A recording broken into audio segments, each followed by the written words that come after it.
So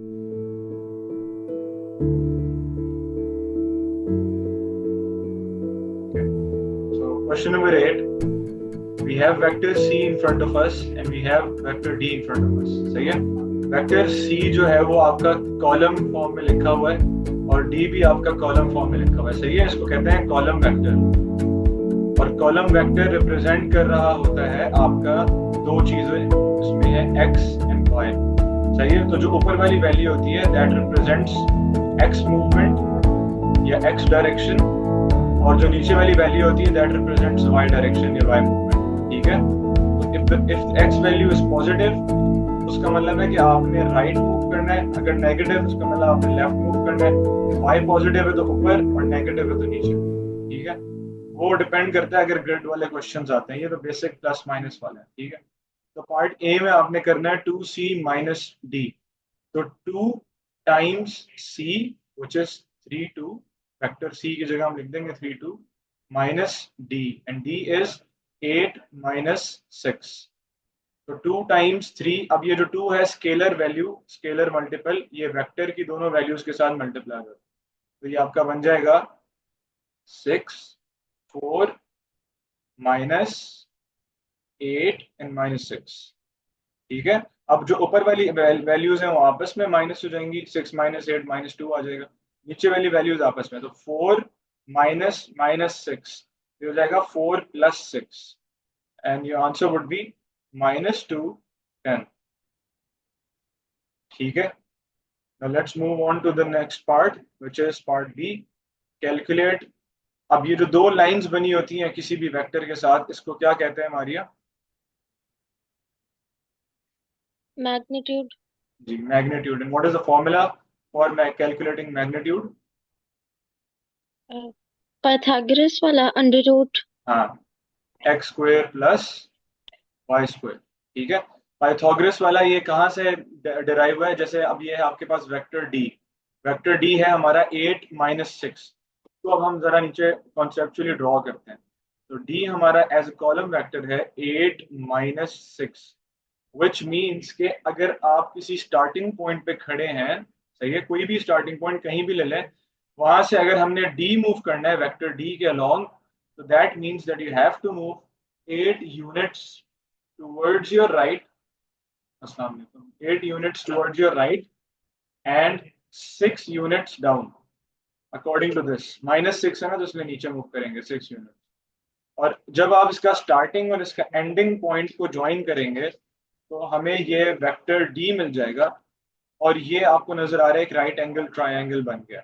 तो D की length आपने फाइंड आउट करनी है, magnitude of d find out करना है, which means that you have to apply the Pythagoras theorem, जो कि सिंपल होता है perpendicular square plus base square. तो अगर ये हाइपोटेनस है आपकी लॉन्गेस्ट साइड, तो ये हो जाएगा 8 square is equal to perpendicular square plus base square, and your hypotenuse side is equal to square root of 8 square plus 6 square, which is equal to square root of 64 plus 36, और ये हो जाएगा square root of 100, और आपका answer आ जाएगा 10. So the magnitude of vector D is 10. ठीक है? ये अब ये आप डायरेक्टली कर सकते हैं, इसका डायरेक्ट फॉर्मूला यही है, एक्स स्क्वायर और वाई स्क्वायर को प्लस करना है और स्क्वायर रूट कर देना. ठीक है? ये आपका एक्स, ये आपकी एक्स वैल्यू है, या आपने एक्स की जगह सब्सटीट्यूट करनी है. ये आपकी y वैल्यू है, ये आपने y की जगह सब्सटीट्यूट करनी है, और आपका आ जाएगा स्क्वायर रूट, x की जगह आ जाएगा 8 और y की जगह आ जाएगा -6, और इनके स्क्वायर्स लेंगे वही एग्जैक्ट सेम आपका बन जाएगा 64 प्लस 36, और आपका आंसर आ जाएगा 10. अच्छा जी, एक सेकंड दें मुझे जरा.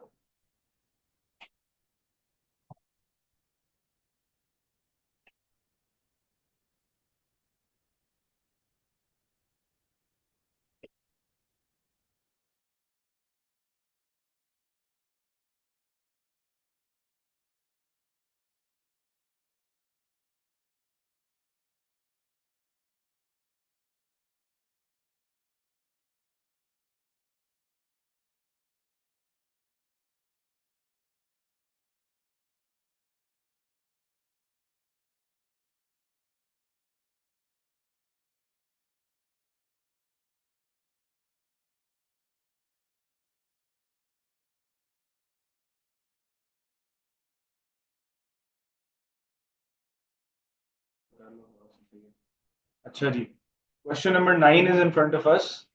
क्वेश्चन नंबर 9 में आपको एक डायग्राम गिवन है। अब इसकी सबसे पहले हम इसकी जो बेसिक इंफॉर्मेशन हमें पता है वो उसको उस पर गौर करते हैं, सही है। तो in the diagram A B C D is a parallelogram.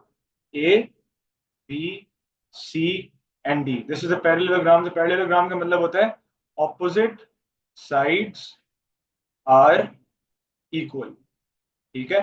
which means that if AB is P, then the side opposite to it, which is DC, will also be represented by the letter P. And if AD is Q, then the side opposite to it, which is BC, will also be represented by the letter Q.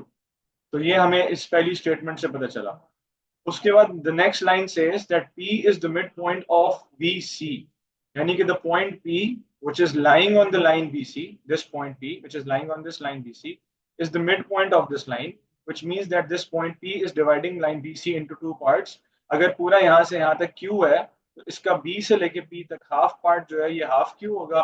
Similarly P से लेके C तक ये वाला portion भी half Q होगा, ठीक है। हाँ, मेकिंग श्योर कि आपने ये डायरेक्शन याद रखनी है कि इस डायरेक्शन में Q है। अगर हम इसकी ऑपोजिट डायरेक्शन में जाएंगे तो वो नेगेटिव Q कहलाएगा, सही है। जब डायरेक्शन चेंज हो जाती है तो साइन चेंज हो जाता है in vectors. And the third line says, ये इंपॉर्टेंट है, इसको यहां लिखते हैं, D Q ratio Q P is equal to 1:2। तो डी क्यू किधर है? डी क्यू आपका यहां से यहां तक है। अगर आप डी से क्यू को देखें और क्यू से पी को देखें, इनको जो है वो इस रेशो में डिवाइड किया गया है 1:2 में।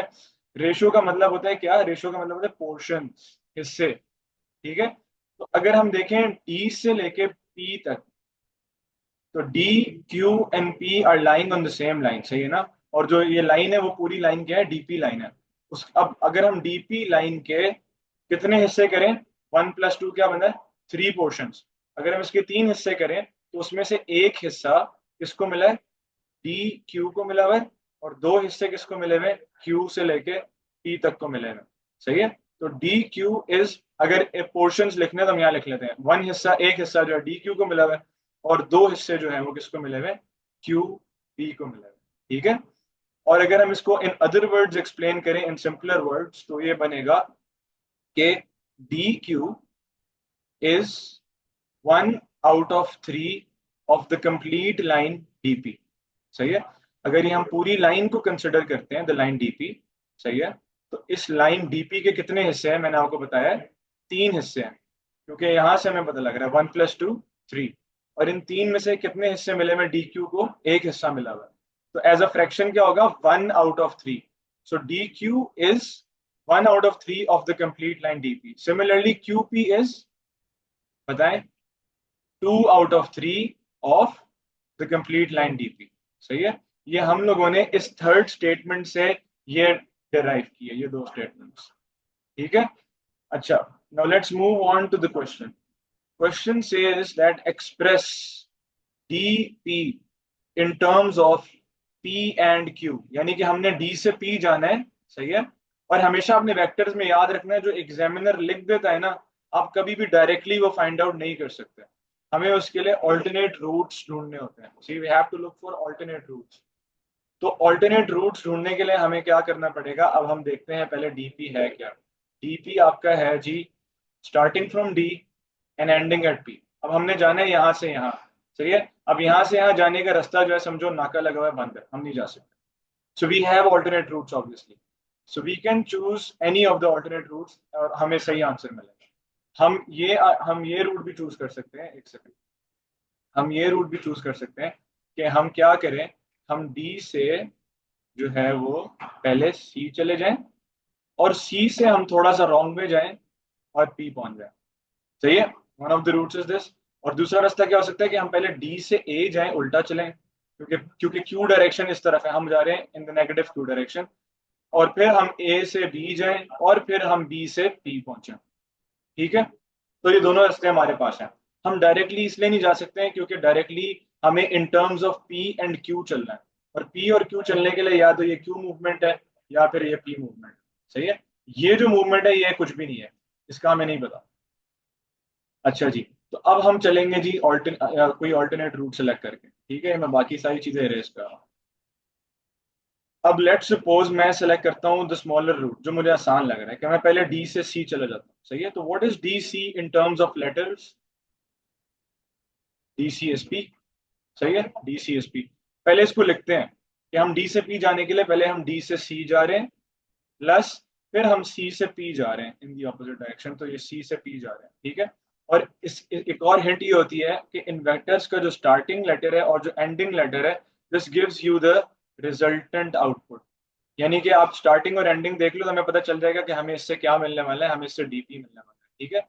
अब आपने इसको लिखना है in terms of P and Q, the letters P and Q, सही है। तो what is DC? DC is small P. D से आप सी जो जा रहे हो वो क्या है? Represented by small P. और जो सी से हम पी जा रहे हैं, दैट इज रिप्रेजेंटेड बाय, हाँ जी, अब आप लोगों ने ये इस चीज पे गौर करना है कि B C was opposite to AD, and because AD is Q, then BC is also Q, and because CP is half of it, then this will be half Q, but in the opposite direction. तो CP आपका हो जाएगा minus half Q। Clear? तो आपका आ गया BC, तो आपका आ गया P, प्लस CP आपका आ गया माइनस हाफ Q, ठीक है। तो प्लस माइनस इज माइनस, तो आपका फाइनल आंसर हो जाएगा P माइनस हाफ Q। समझ आ गई है? आ रही है आपको? समझ आया? जी सर। वो मेरा आपको समझ आ गया? सर ये नेगेटिव क्यों डालना है?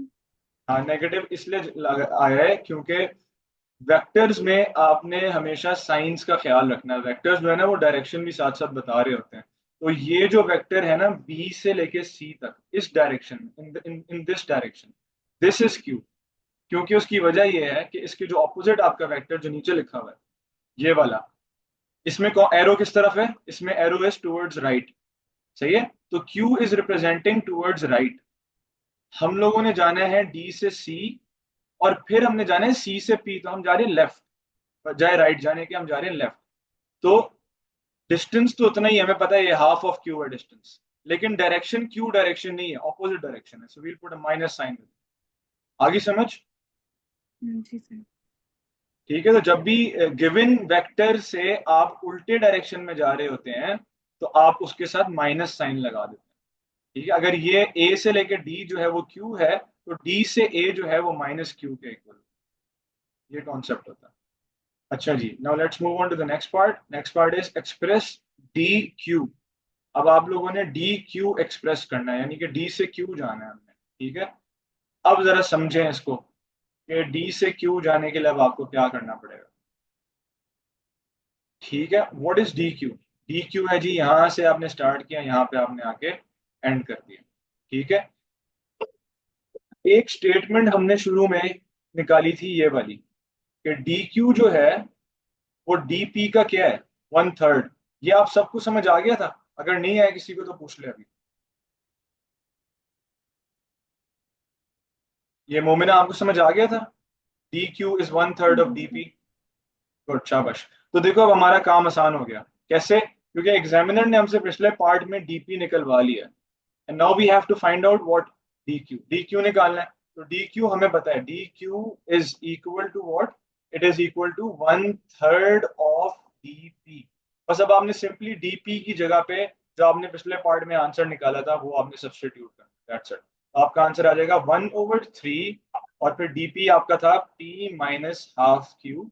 इसको अब हम सिंप्लीफाई करेंगे, ये बन जाएगा आपका 1/3p माइनस 1/6 क्यू, बिकॉज यहाँ पे ऑलरेडी 2 लिखा हुआ है और यहाँ पे 3 है, तो 3 टाइम्स 2 इज 6। तो ये आपका final answer. Any confusion in this? समझ आ गई या नहीं? अच्छा जी। So part C is AQ in terms of P and Q again, giving your answer in its simplest form. तो अब आपने निकालना है A से लेके Q जाना है हम लोगों ने। अब A से Q जाने के लिए जो है वो हमारे पास दो अल्टरनेट रूट्स हैं। A से Q जाने हैं, हम डायरेक्टली कभी भी नहीं जा सकते। एग्जामिनर आपको जो भी क्वेश्चन देगा ना, डायरेक्टली आप कभी भी नहीं जा सकते, सही। आपने हमेशा अल्टरनेट रूट सेलेक्ट करना है। तो इसका अल्टरनेट रूट जो है आसान, जो मुझे नजर आ रहा है, वो ये है कि मैं पहले ए से डी जाऊं, और फिर मैं डी से क्यू जाऊं, क्योंकि डी क्यू मैं ऑलरेडी फाइंड आउट कर चुका हूँ इन द प्रीवियस पार्ट। हमें बस उसमें ए डी जो है ना वो एड अप करना है, दैट्स इट। तो instead of going from A to Q which we can not, we will choose an alternate option and that is A Q is equal to A D plus D Q. Clear? और ये हमें starting और ending से पता लग रहा है कि हमें इससे ए क्यू ही मिलना है, ये ए क्यू के इक्वल ही है। तो A D in terms of P and Q क्या है? ए डी है क्यू, और डी क्यू हमने पिछले पार्ट में निकाला था जिसका आंसर आया था 1/3p minus 1/6q, 1/3p minus 1/6q। But this is not your final answer, क्योंकि उसने आगे स्पेसिफाई किया हुआ है कि give your answer in its simplest form. सही है, तो हम इसको जरा सिंपलेस्ट फॉर्म में करने का देखते हैं कि कैसे करना है। q plus 1/3p minus 1/6q, इसको हम ऐसे भी लिख सकते हैं q plus p/3 minus q/6। ये 1 के बजाय मैंने इसकी जगह पे यहाँ पे p लिख दिया, यहाँ पे q लिख दिया, ठीक है। अब आपने क्या करना है, हमें यहाँ पे एलसीएम लेना पड़ेगा। एलसीएम लेने का एक शॉर्टकट ये होता है कि look at the largest denominator which is 6। तो इस पूरे वैल्यू में बाकी सबके डिनोमिनेटर्स को आपने 6 बनाना है। 3 को 6 बनाने के लिए हमें 2 से मल्टीप्लाई करना पड़ेगा, तो इसको भी हमें 2 से मल्टीप्लाई करना है। और q के नीचे ऑलरेडी 1 है, तो इसको 6 बनाने के लिए 6 से करना पड़ेगा मल्टीप्लाई, और इसको भी 6। तो ये बन जाएगा आपका 6q plus 2p minus q divided by 6। तो 6q and minus q is equal to 5q, ठीक है। 6 minus 1 is 5 and then plus 2p over 6। This is the final answer. Clear हो गया? जी सर। हाँ ठीक है, ऊपर हमने वर्किंग की थी अपना, अपना कौन सी वाली ये? ये जो फॉलो with थी अच्छा ठीक है, ये वाली, हाँ ये वाली। ए क्यू ए डी हाँ, तो what is A D? A D is Q, done, ये क्यू आ गया। Plus what is D Q? And D Q we already have this answer, that was 1/3p minus 1/6q। इसको मैंने एज इट इज उठा के नीचे लिखा है यहाँ पे, और इसको हम लोगों ने फिर सिंप्लीफाई किया एलसीएम लेके, and we got this answer. Clear? अच्छा, अब ये लास्ट पार्ट डी जो है ना, ये मैं एक्सपेक्ट कर रहा हूँ कि आप लोगों को मुश्किल से समझ आएगी, जरा आप लोगों ने उसको ध्यान से समझना है।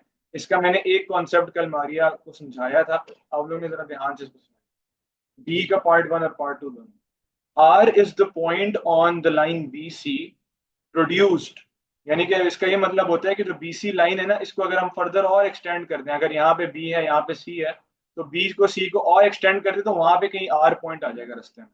सही है, सच दैट बी आर, यानी कि बी से आर का जो वेक्टर है वो बी से पी के वेक्टर के टाइम्स है, ठीक है। Let's look at the diagram now. B R is equal to के times B P. Let's look at the diagram. यहां से अब आपको इजीली समझ आ जाएगी। मैं जरा बाकी चीजें रेस कर दूं उसमें से, ठीक है। अब वो ये कह रहा है कि जो लाइन बी सी है which we can see is a horizontal line, ये वाली जो लाइन है, इसको अगर आप फर्दर एक्सटेंड कर दो तो रास्ते में कहीं आगे जाके आपको आर पॉइंट मिल जाएगा, ठीक है। तो R is a point which is produced after extending the line B C, ठीक है। अब उसने ये कहा है कि जो बी से पी का डिस्टेंस है, इसको हम किसी स्केलर मल्टीपल के से मल्टीप्लाई करेंगे, इस बी पी डिस्टेंस को किसी नंबर से मल्टीप्लाई करेंगे के से, तो हमें बी आर मिल जाएगा। ये तो ऑब्वियसली में नजर आ रहा है कैसे कि बी पी का डिस्टेंस देखो छोटा है और बी से लेके आर का डिस्टेंस देखो काफी बड़ा है। तो अगर बी पी का डिस्टेंस 2 है तो शायद बी आर का डिस्टेंस 6 हो। तो 2 से 6 का मतलब होता है times 3। So this is the scalar value which we have to find out. अब ये निकालने के लिए मैं अब आप लोगों को समझाता हूँ कि करना क्या होता है। पहले हम इसका क्वेश्चन देख लें। अभी तक जो उसने क्वेश्चन में स्टेटमेंट दी है उसका मैंने आपको मतलब समझा दिया कि इसका ये मतलब है कि B R is equal to के टाइम्स बी पी। का ये मतलब है कि जो बी आर लाइन है वो बी पी वेक्टर को सर्टेन नंबर से मल्टीप्लाई करने से हमें मिल जाएगी। यानी कि अगर बी पी वेक्टर हमारा लेट्स सपोज हाफ क्यू है, हाफ क्यू ही है ना बी से पी का डिस्टेंस, हाफ ऑफ क्यू, क्योंकि A D was complete Q and B P is mid point of that.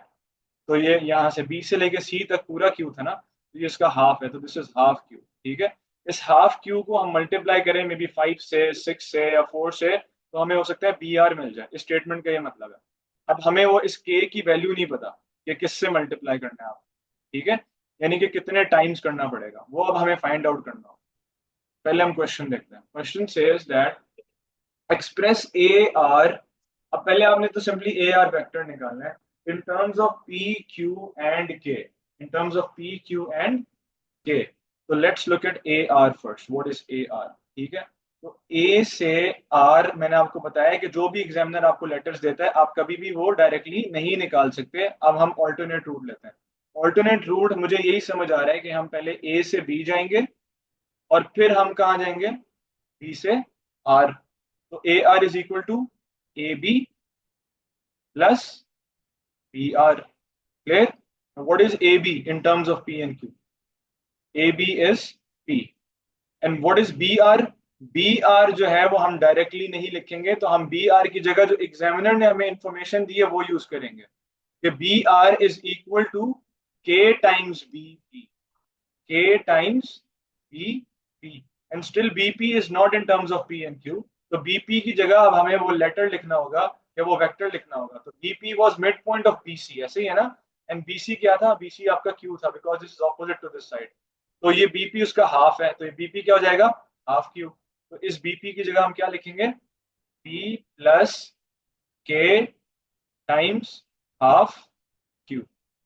इसको जरा सीधा करके लिखें तो ये बनता है P plus K Q over two. Any confusion in this part? P plus K Q over two. Maria, Momina, समझ आया है? जी सर, आ गया। ठीक है, मोमिना आपको समझ आया है? जी सर। ठीक है, कोई भी क्वेश्चन हो आपने रोक के पूछना है उसी वक्त, क्योंकि ये इंपॉर्टेंट है और ये कॉन्सेप्ट क्लियर हो जाएंगे तो सारे रिपीटेड कॉन्सेप्ट्स हैं। अब आगे है वो के की वैल्यू जो हमने फाइंड आउट करनी होती है ना, ये पार्ट बड़ा ट्रिकी होता है। एग्जामिनर कम कम देता है लेकिन अगर दे तो 90% बच्चे नहीं कर पाते। सही है ना? ये आप लोगों ने करना है। अब सवाल ये है कि A Q and R lie on a straight line, find the value of K. So whenever you look at the points, the 3 points which are lying on a straight line, आपने हम you have to always come up with an equation। और वो equation ये होती है कि A Q जो है वो ए आर के साथ उसका कोई सर्टेन रिलेशन होगा। आपने ए आर निकाला है ना इस पार्ट में, ठीक है? और हमने ए क्यू भी निकाला हुआ है। हमने ए क्यू भी निकाला हुआ है। दोनों वेक्टर्स हमने निकाले हुए ऑलरेडी। अब हमारी एक इक्वेशन बनेगी, मैं आपको यहां से समझाता हूँ कि वो इक्वेशन बनेगी किस तरह। ये जरा समझ लें। अच्छा जी, उसने ये कहा है कि the point A, the point Q and the point R, all of them lie on a straight line. ये एक स्ट्रेट लाइन एक्सटेंड करें, तीनों एक ही लाइन पे। इनको क्या कहते हैं? इनको कहते हैं कोलिनियर पॉइंट्स। क्या कहते हैं? Collinear points, points lying on the same line. अब इस लाइन पे we can have a vector A. ये हमारे पास हमें नजर आ रहा है कि जो लाइन ए क्यू है ये एक वेक्टर ए क्यू को रिप्रेजेंट कर रहा है। इसी तरह ए से लेके अगर हम आर तक देखें तो ये ए आर भी जो है वो एक हमारा वेक्टर रिप्रेजेंट हो रहा है। ए क्यू और ए आर का आपस में क्या रिलेशनशिप है? अपना मिशाइल आप बताओ। आई गेस हाँ एग्जैक्टली सही है कि क्या होगा, ये दोनों एक दूसरे के मल्टीपल्स हैं विद अ सर्टेन रेशो। शाबाश, ठीक है। तो ए क्यू को हमें कोई सर्टेन कांस्टेंट के साथ मल्टीप्लाई करना होगा, किसी कांस्टेंट वैल्यू के साथ मल्टीप्लाई करेंगे तो हमें क्या मिल जाएगा? हमें ए आर मिल जाएगा। So we have to convert this statement into an equation. Equation क्या बनेगी इसकी? इसकी इक्वेशन ये बनेगी कि ए क्यू, या इसको ए आर जो है वो बड़ी साइड है ना, तो हमेशा बड़ी साइड आप पहले लिख लिया करें। The longer side is A R. सही है? So A R is equal to any constant, let's take the letter M. मैं कोई और लेटर इसलिए ले रहा हूँ, मारिया आप बताओ, मैं के अलावा कोई और लेटर क्यों ले रहा हूँ?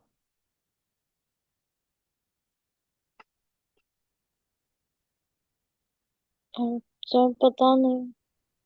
क्योंकि के ऑलरेडी यूज हो चुका हुआ है क्वेश्चन।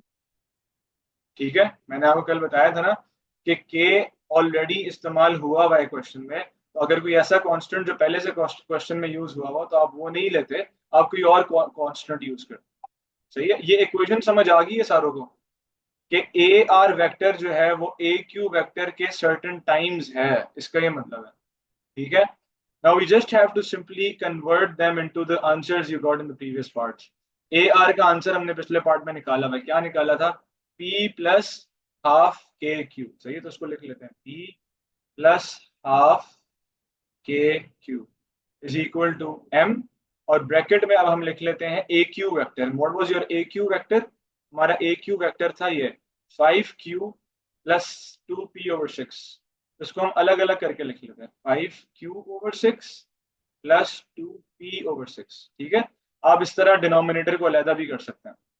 अब हम लोगों ने अगला स्टेप क्या करना है? The next step is to expand the bracket, open up the bracket. तो ये हो जाएगा, लेफ्ट साइड तो ऐसी रहेगी P plus half K Q, और राइट साइड आपकी हो जाएगी 5M/6, साथ में Q है, प्लस 2M/6, साथ में क्या है?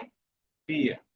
ठीक है, जब हम इस पार्ट पे आ जाते हैं, what we have to do is compare the coefficients, because the equals to sign means that whatever is on the left hand side is equal to whatever is on the right hand side। यानी कि left hand side पे p का जो coefficient है वो यहाँ पे कुछ नहीं लिखा, तो इसका मतलब 1 है। तो p का कोफिशिएंट जो लेफ्ट हैंड साइड पे है वही p का कोफिशिएंट राइट हैंड साइड पे होना चाहिए। ये दोनों इक्वल हैं, यानी कि आपकी क्या पहली इक्वेशन बन जाएगी? Comparing, we are comparing p first. तो according to p the equation is, left hand side पे इसका कोफिशिएंट 1 है, राइट हैंड साइड पे इसका कोफिशिएंट है 2M/6। तो ये 6 वहां जाके 1 से मल्टीप्लाई होगा, 6 इज इक्वल टू 2M, और फिर 2 जाके डिवाइड होगा, 6 divided by 2, and your value of M is 3। अब हम कोफिशिएंट ऑफ Q कंपेयर करते हैं। मोमिना, आपने मुझे बताना है कि Q के कोफिशिएंट्स की क्या इक्वेशन बनेगी, लेफ्ट हैंड साइड पे क्या वैल्यूज आएंगी?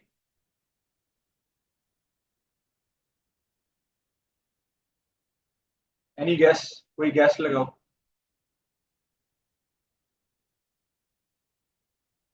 जल्दी से। 6 equals to 5। देखो, लेफ्ट हैंड साइड का बताओ मुझे सिर्फ, ये लेफ्ट हैंड साइड पे Q के साथ क्या है कोफिशिएंट? सिर्फ जो Q के साथ लिखा होता है ना वो हमने सर्कल करना है, दैट्स इट। तो हाफ के is on the left hand side, सही है। और राइट हैंड साइड पे Q के अलावा क्या क्या चीजें हैं Q के साथ? 5M/6, शाबाश। अब M की जगह हम वैल्यू सब्स्टिट्यूट कर देंगे जो हम इधर फाइंड आउट कर चुके हैं, विच इज 3। M की जगह अब हम लिख देंगे 3। इसको सिंप्लीफाई कर लो, 3 1s are 3 2s are, ठीक है। और ये इधर हाफ के लिखा हुआ है, के ऐसे ही रह जाएगा, 2 इधर जाके ऊपर मल्टीप्लाई हो जाएगा, 2 टाइम्स 5/2 आ गया, 2 और 2 कैंसिल होंगे, तो आपकी वैल्यू ऑफ के आ गई, k is equal to 5। So answer is k is equal to 5। ये बात समझ आई है?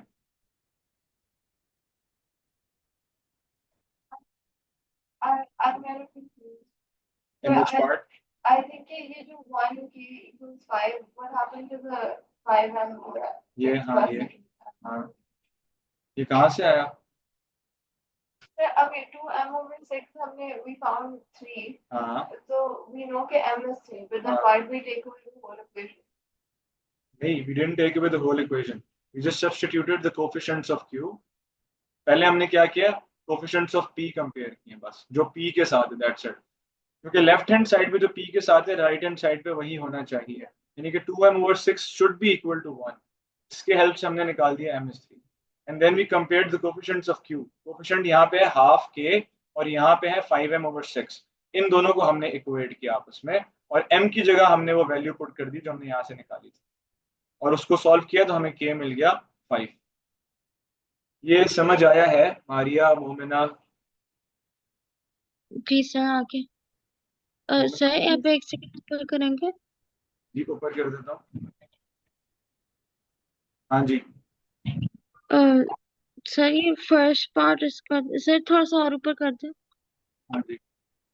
सर ये मुझे बी पार्ट इतना सही से समझ नहीं आया, दोबारा समझा दो। पार्ट जो है डी क्यू वाला, डी क्यू वाला जी। मैं दोबारा बताता हूँ।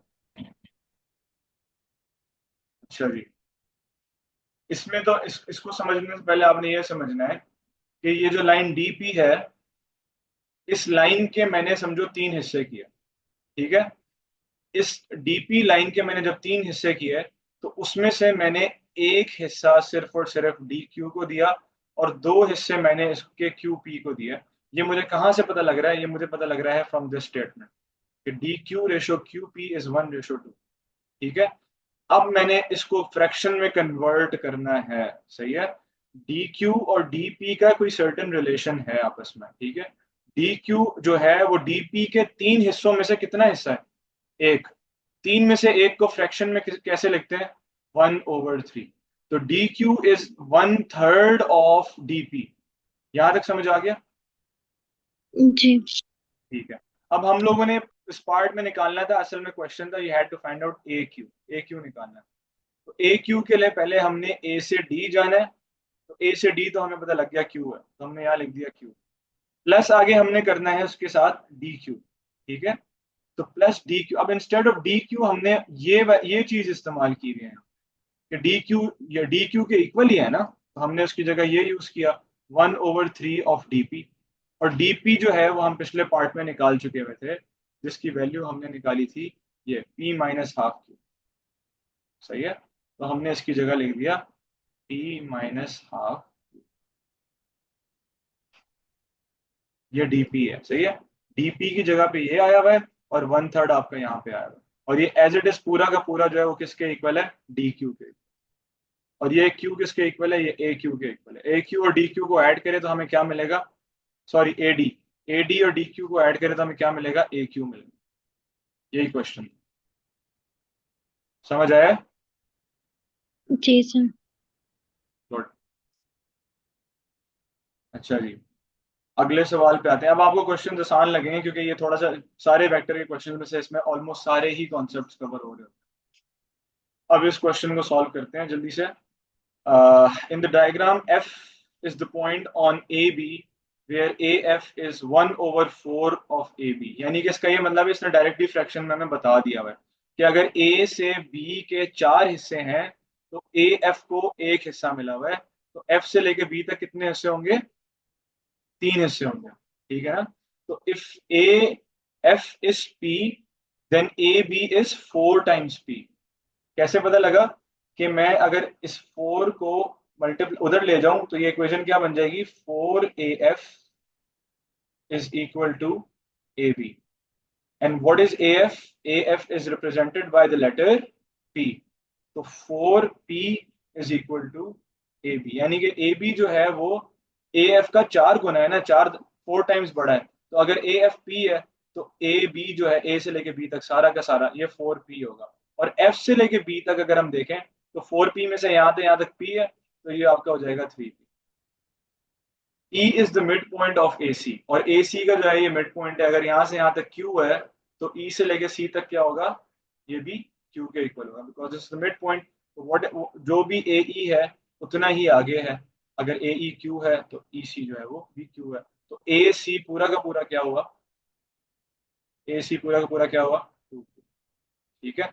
ये कुछ इंफॉर्मेशन क्वेश्चन शुरू करने से पहले ही हमने लिख ली है। अब आपने फाइंड आउट करना है एफ ई।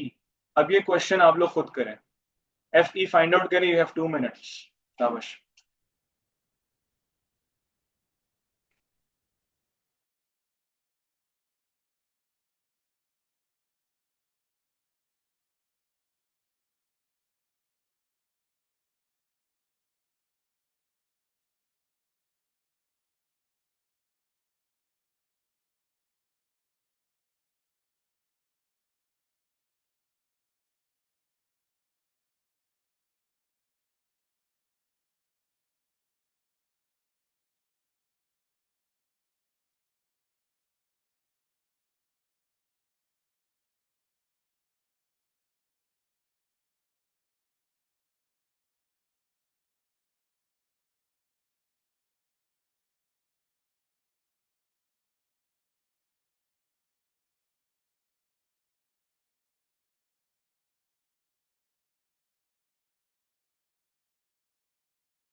अच्छा, एक काम करते हैं, let me help you with the first 2 parts of this question. A का पार्ट 1 2 करते हैं और बी का पार्ट 1 सिर्फ। पार्ट 2 मैं आपके लिए छोड़ दूंगा एज एन असाइनमेंट, ठीक है। हमारे पास मीटिंग का टाइम एंड हो रहा है। उसके बाद जो अगले क्वेश्चन है वो आप लोग की असाइनमेंट है। सही है। मैं एफ ई जल्दी से आप लोग को समझा देता हूँ। उम्मीद है कि निकाल भी लिया होगा अब तक इसका आंसर आप लोगों ने। एफ से ई जाना है हमने, तो हम पहले एफ से ए जाएंगे, और फिर हम ए से ई जाएंगे। बस सिंपली देखो कौन से लेटर्स हैं, एफ से ए क्या है, पी, लेकिन ऑपोजिट डायरेक्शन में जा रहे हैं तो ये हो जाएगा माइनस पी। और फिर ए से ई जा रहे हैं, हम क्यू की डायरेक्शन में ही जा रहे हैं, तो ये आपका हो जाएगा प्लस क्यू। इसको आप ऐसे भी लिख सकते हैं, क्यू माइनस पी भी लिख सकते हैं। इसके बाद है आपका नेक्स्ट पार्ट बी सी। अब आपने जाना है बी से सी, तो हम बी से सी डायरेक्टली ऑब्वियसली नहीं जाएंगे, तो हम पहले बी से ए जाएंगे। तो B A is negative 4p because we going in the opposite direction, and then A C is equal to what, 2q। तो माइनस 4p प्लस 2q आपका इसका आंसर आ जाएगा, माइनस 4p प्लस 2q। उसके बाद part B है आपका, D is the point on B C produce such that B D is equal to के times B C. Exact same सवाल। अब आपने एफ डी निकालना है, पहले एफ से डी जाना है हम लोगों ने, सही है। तो हम एफ से डी जाने के लिए क्या करेंगे, हम एफ से पहले बी चले जाते हैं। तो आपका एफ बी जो है that is equal to 3p, जो हम लोगों ने शुरू में फाइंड आउट किया था, F B is equal to 3p, and then we have to find out B D, and B D is equal to के टाइम्स बी सी। ये उसने आपको नीचे दिया हुआ है, तो हम बी डी की बजाय ये स्टेटमेंट यूज करेंगे, सही है, प्लस के टाइम्स बी सी। और बी सी हम लोगों ने प्रीवियस पार्ट में फाइंड आउट किया है, and that was equal to minus 4p plus 2q। तो उसकी जगह आ जाएगा माइनस 4p प्लस 2q। मतलब आपने इसको एक्सपैंड करना है और आपका इसका आंसर आ जाएगा। ठीक है, ये आपका हो गया answer for part B, part 1। अब पार्ट 2 आप लोगों ने खुद करना है एज एन असाइनमेंट, अभी कर लो अगले 10-15 मिनट में, ठीक है। मैं व्हाट्सएप पे शेयर कर रहा हूँ, मारिया आपके साथ भी और मोमिया आपके साथ भी।